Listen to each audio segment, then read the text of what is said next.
हाँ वैभव, देखो जब डोनाल्ड ट्रंप प्रेसिडेंट बन के आए थे तो महज 0.5 या 0.8% वोटों से आगे थे पूरे अमेरिका में।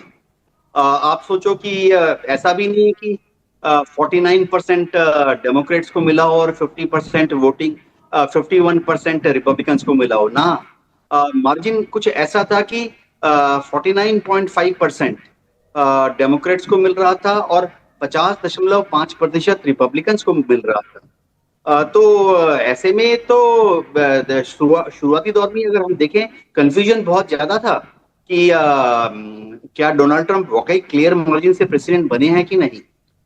इसी के साथ चलो फाइनली जो हमने वहां ड्रामाबाजी देखी, रिपब्लिकन पार्टी के सपोर्टर्स तो कांग्रेस में और सब जगह सरकारी व्हाइट हाउस वगैरह की तरफ कूच कर पड़े थे। उसके बाद भी आज की तारीख में यथास्थिति डोनाल्ड ट्रंप के लिए अगर देखा जाए बहुत ही नाजुक है। वहां पर देखिए सेनेट में 53 रिपब्लिकन्स हैं और 47 डेमोक्रेट्स हैं, यानी महज 6 सीटों की बढ़त है सेनेट में। इसी तरह से हाउस ऑफ रिप्रेजेंटेटिव्स में अगर आप देखें, डेमोक्रेट्स हैं 219, रिपब्लिकन्स हैं 219 और डेमोक्रेट्स हैं 215, यानी महज 4 सीटों का फर्क है। तो ऐसे में अगर आप देखें जो अभी मिड टर्म इलेक्शन होंगे उसमें अगर डेमोक्रेट्स समझिए कोई 5 या 7 सीट इधर उधर ज्यादा जीत जाएं और या रिपब्लिकन्स जो है कोई 6 या 7 सीट इधर उधर ज्यादा हार जाएं और डोनाल्ड ट्रंप बहुत भारी विपदा में हैं।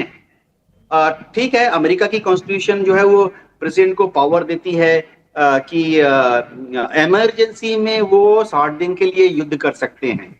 लेकिन वैभव, जो कॉन्स्टिट्यूशनल एक्सपर्ट्स हैं वहां पर, अमेरिका के संविधान के जो लीगल एक्सपर्ट्स हैं, उनका कहना है कि वो बहुत क्लियरली कहता है कि इमरजेंसी में, यानी अमेरिका के ऊपर अगर कोई हमला करे तो यहाँ तो ईरान ने अमेरिका पर हमला नहीं किया। सेकंड टेक्निकल बात ये आ रही है वैभव कि अगर चलो मान ही लें कि वो अपना 60 दिन की जो मोहलत कॉन्स्टिट्यूशन देता है उसको इस्तेमाल कर रहे, तो 1 मार्च को युद्ध चालू हुआ तो उसके बाद 1 मई को 60 दिन पूरे हो गए। तो अभी अगर डोनाल्ड ट्रंप युद्ध चालू करना चाहते हैं तो कॉन्स्टिट्यूशन का अगर strictly word by word analysis किया जाए तो वो युद्ध नहीं चालू कर सकते जब तक कि अमेरिकन कांग्रेस जैसी हमारी पार्लियामेंट होती है और वहां से उनको अप्रूवल ना मिल जाए, अनुमति ना मिल जाए। जी वैभव।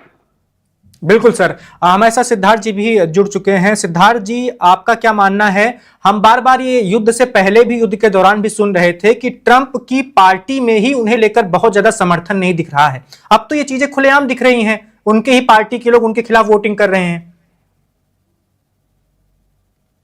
आपकी आवाज नहीं आ रही सर।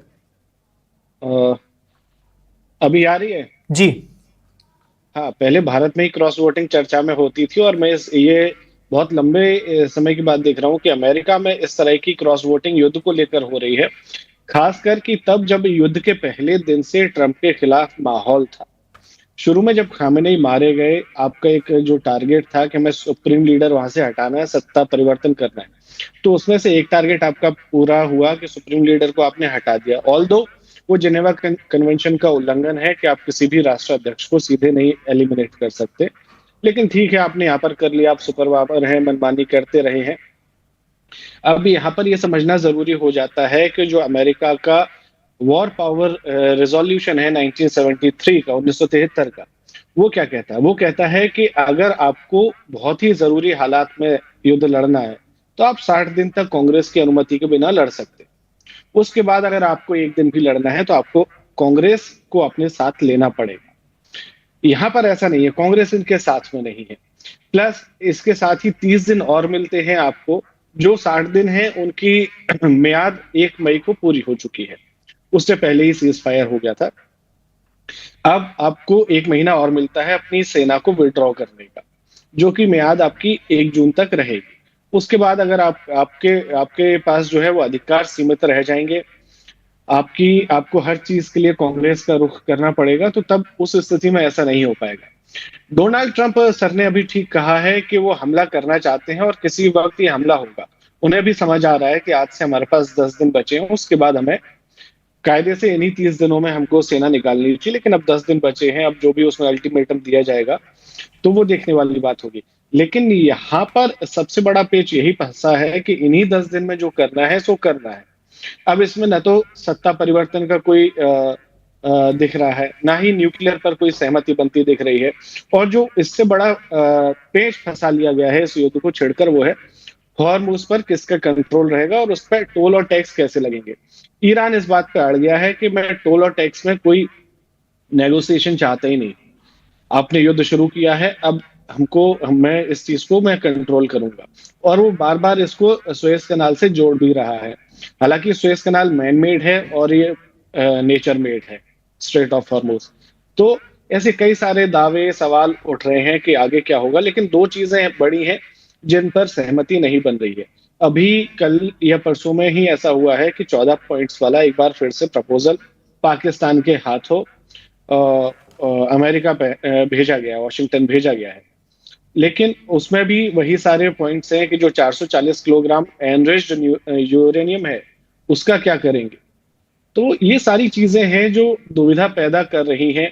साथ ही इजराइल कंटिन्यूअसली पोक कर रहा है कि वापस एयर स्ट्राइक शुरू करते हैं, वापस हथियारों का इस्तेमाल शुरू करते हैं जंग को खत्म करने के लिए।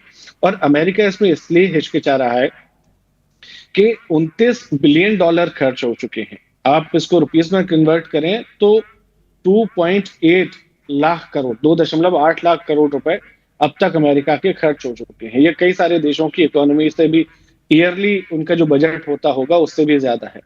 अब अमेरिका ये सब करके फंसना नहीं चाह रहा। इसके ऊपर अमेरिका के ऊपर उनके व्यापारियों का दबाव है कि आप इस युद्ध को बंद करिए, इससे हमें बड़ा नुकसान हो रहा है। तो ट्रंप को सीज फायर, सभी जानते हैं यहाँ पर कि सीज फायर जो हुआ था उसमें एक बहुत बड़ा रोल इस बात का भी था कि अमेरिका के जो ट्रेडर्स थे उनकी तरफ से प्रेशराइज किया गया था सीज फायर के लिए कि पूरा बहुत नुकसान हो रहा है, हम झेल नहीं पा रहे हैं। तो अब ऐसे में ट्रंप बीच में फंस गए। इधर नेतन्याहू उनको पोक कर रहे हैं कि हमला शुरू करते हैं, दोबारा से बात बन नहीं रही है, वो मानने को तैयार नहीं है। व्यापारी इधर कह रहे हैं कि नहीं हमला नहीं करेंगे, हमला करेंगे तो व्यापार बर्बाद हो जाएगा। अब ट्रंप यहाँ पर ऐसी कश्मकश में फंसे हुए हैं कि उन्हें क्या करना है उन्हें खुद को नहीं पता। लेकिन ये बात जरूर है कि ऊहापोह की स्थिति बहुत ज्यादा वो होगा, एक पैनिक अटैक का यहाँ पर पूरी सिचुएशन बन रही है और वो कभी भी हो सकता है इन अगले 10 दिनों में। Subscribe to One India and never miss an update. Download the One India app now.